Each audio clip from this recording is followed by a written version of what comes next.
Hi everyone, previous video we were looking into the PWM pin and now we are going to be continuing to looking how this particular PWM pin is being implemented using the Arduino.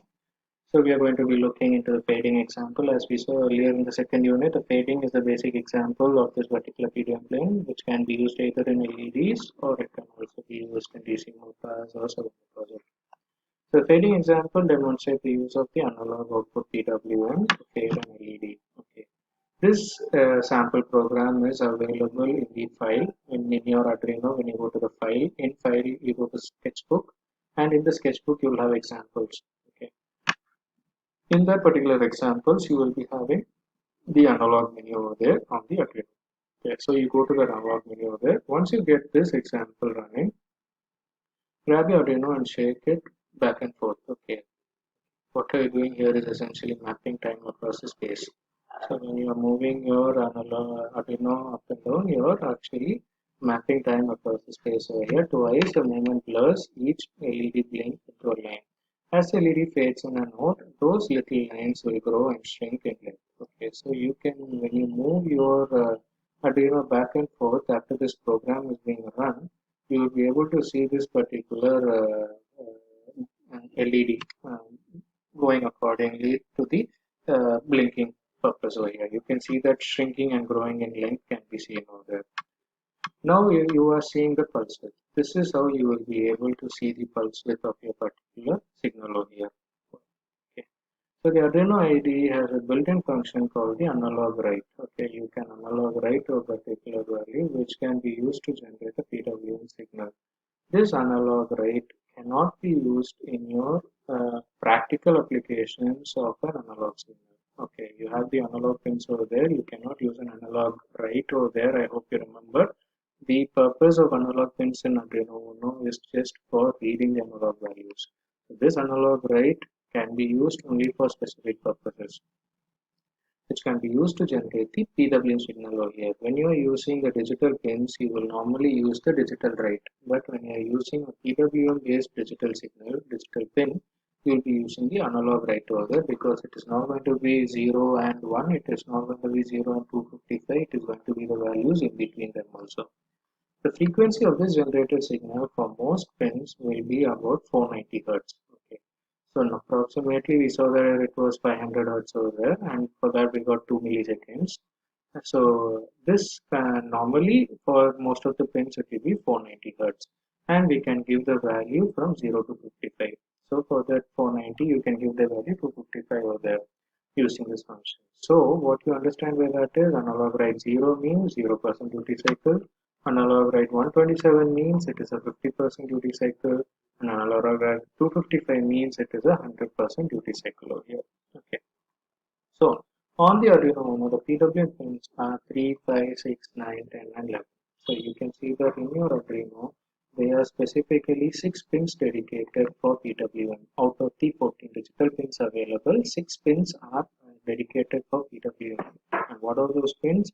3, 5, 6, 9, 10, and 11. The frequency of the PWM signal on pin 5 and 6 will be about 980 Hz. Okay, and on other pins will be 490 Hz. So this is the thing that you need to know. All pins do not have the same frequency. Pin number 5 and 6 have a frequency of about 980 Hz. So if you are specifying 255 over there in the analog write, it is with respect to 980 Hz. It is not going to give you a time period of 2 milliseconds. Please remember that. Okay. So similarly, when you are using the other pins, you will be having a frequency of 490 Hz. So crystal oscillator picture coming into picture over here. The PWM pins are labeled with this particular symbol on the particular Arduino that you can see on the Arduino board. Okay. So I'm going to be controlling the brightness of LED through the particular code over here. Firstly, make the connections as described in the particular circuit shown in the next slide. Then you connect the positive leg of the LED, which is the longer leg, to the digital pin 6 of your particular Arduino. Is pin number 6 a PWM pin? Yes, the pin number 6 is a PWM pin.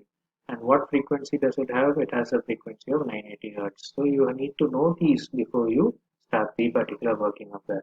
Okay. So you connect the positive leg of LED, which is the longer one, to the digital pin 6 of the Arduino. So the anode is connected over there. Then you connect a 220 ohm resistor to the negative leg of the LED, which is nothing but cathode, and you connect the other end of the resistor to the ground pin of your particular Arduino. This is what you see in this particular diagram over here. Okay.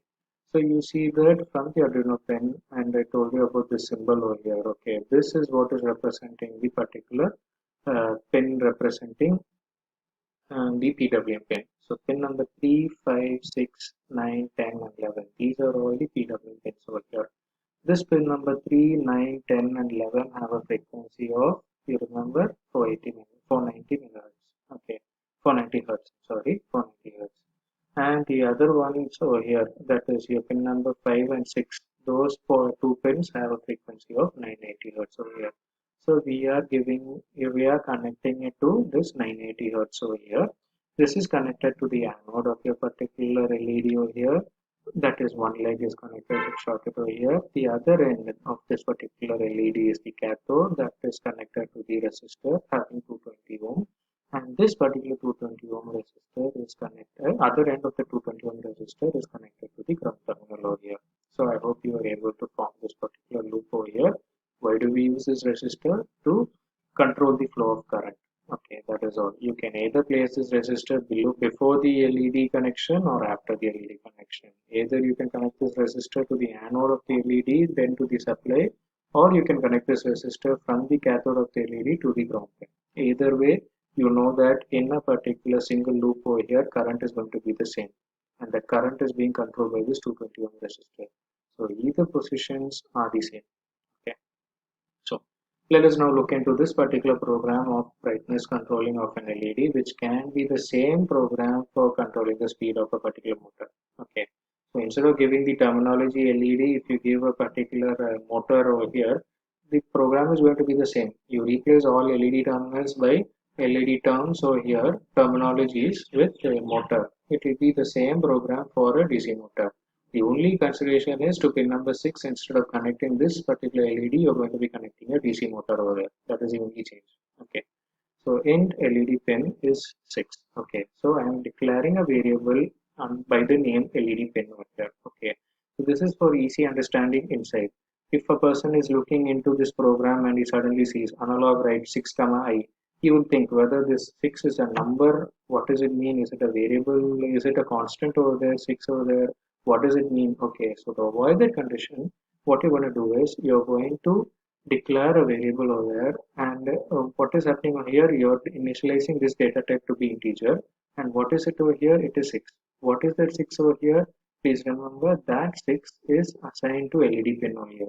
What is that 6? According to this pin mode connection, this 6 means that it is the particular output pin of my LED pin. Okay, so LED pin is nothing but my 6 over here, which is my pin that I'm using in my Arduino, and this pin is an input or an output. It is an output according to the declaration over here. So depending on, I'm going to turn on the LED over here from my microcontroller. So this particular pin is acting as an output pin over here. So in my void setup, I will be giving the pin mode declaration. Before my void setup, I will be giving my particular variable declaration over here. Next comes my particular loop condition. In this loop condition, what am I going to do? I'm going to vary the value of 0 and vary the value from 0 to 255. And this 0 to 255 is nothing but the value that is changing from 0 to 980 megahertz, double the frequency of a normal PWM pin. Okay. So what am I doing in my first condition? For integer I is equal to 0, I less than 255. If it is I if the value of I is 0, and if it is a value less than 255, I'm going to increment the value of I by 1. Okay. So what is going to happen over here? I'm going to analog write that particular value of I to this LED pin over here. So whatever my I value is, it is going to increment. Okay. So initially, if my I value is 0, I will be coming in this condition. If I value is 1, I will be coming to this condition. 2, 3, 4, all the way to 254, because my condition is I less than 255. So if my value is 254 over here, what is going to happen? It is going to come incremented by 1, and it will become 255. So all these stages I'm going to run in this particular loop only. Okay. and every value of I, it is going to be incremented by 1, and that value is stored in this I over here, and that is put into my LED pin over here variable. So that is now moved over here, and that is what is determining the brightness. So as you see in this particular loop, the brightness keeps on increasing. You can see the I plus plus over here determining it. So from my off state of my LED, the brightness keeps on increasing. I equal to 1, 2, 3, 4, 5, 6, all the way up to 255. Okay. When my value becomes 255, this condition is not satisfied, and it comes to the next part over here. For integer I equal to 255, what will happen over here? My I is, when it is greater than 0, I am going to be decrementing it by 1 over here. So that is when this particular condition comes into picture. Okay, so it starts decrementing over here. So when I equal to 255, maximum value is reached over here, 980 hertz. What is going to happen? I need to start decrementing this value because I've reached the maximum limit. So 255 should become 254. Okay, so I'm going to decrement it by 1 over here. So I value is now 254.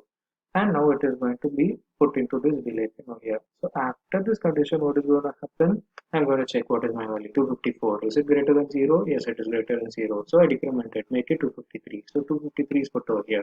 Again, I come back over here. I'm going to check what is my value over here. 253. 253 is it greater than 0? Yes, it is greater than 0. Then decrement it by 1. 252. All the way it will come to which particular value? 1. I equal to 1. So I equal to 1. Is I greater than 0? Yes, 1 is greater than 0. I am decrementing it over here. So I becomes 0 over here. So 0 is put on the LED where my LED is totally off. When my LED is totally off, it will come back over here. And now it is checking. Is my I equal to 0? Yes, I equal to 0. And I greater than 0? No, it is false. So what is happening? It will come back to this particular condition. So I equal to 255 is what was checked over here, but I equal to 0 is what is being checked over here. So I equal to 0, and is it less than 255? Yes. So incrementing, yes, it will start incrementing 1, 2, 3, and so on. So 0 to 255, the particular fade in is what is happening in this particular part over here. Fade out, so that is the turning off of my particular LED is taken care by this particular portion of my particular loop over here. So two for loops are being used to control my particular varying brightnesses of my LED, and the first increasing brightness to the maximum value is taken care by this first part of the loop, and the decrementing part over here takes care of the fading of my particular LED. I hope you are able to understand that, and I hope you don't have any questions based on that also. Okay. So next topic that we'll be looking into is the Arduino serial port and serial communication. So when you look into the particular Arduino, you may remember that there are two major pins that are used for serial communication. That is a pin number 0 and the pin number 1 of the digital pin. One is a TX pin and the other is the RX pin. These are the ones that are used for serial communication. So used for communication between the Arduino board and on a computer or other devices. Okay. So from the Arduino to computer and other devices, this is used for communication between them. All Arduino boards have at least one serial port, also known as the UART port or the USART port. Okay, universal synchronous receiver and transmitter. Okay, and some have several. Okay, so that depends on the Arduino board you have, but they at least have one serial port. On Uno, Nano, Mini, and the Mega, the pins 0 and 1s are the ones that are used for communication with the computer. These are the ones that are used for communication with the computer. You don't have to specifically tell them in your program, that is done by default in the Arduino. Connecting anything to these pins can interfere with that communication, including causing failed uploads to the board. So that is why those pins are not normally being preferred to be used when you are using your Arduino. Okay, these pins can interfere with the communication with that of your particular computer. You can use the Arduino's environment built-in serial monitor to communicate with the Arduino board. Okay, so to communicate with the Arduino board, you can use the built-in serial monitor that is available there. Click the serial monitor button and in the toolbar and select the same baud rate as in the begin that you use serial begin over there. Okay, in your particular program, you will have this particular serial monitor on the top right corner. The serial communication on the pins are TX and RX, and they have a TTL value of 5 volt or 3.5, 3.3 volt depending on the value. Don't connect these pins directly to the RS-232 port. You will either connect, it will damage a particular board only. So that is a major drawback. So please take care of that before doing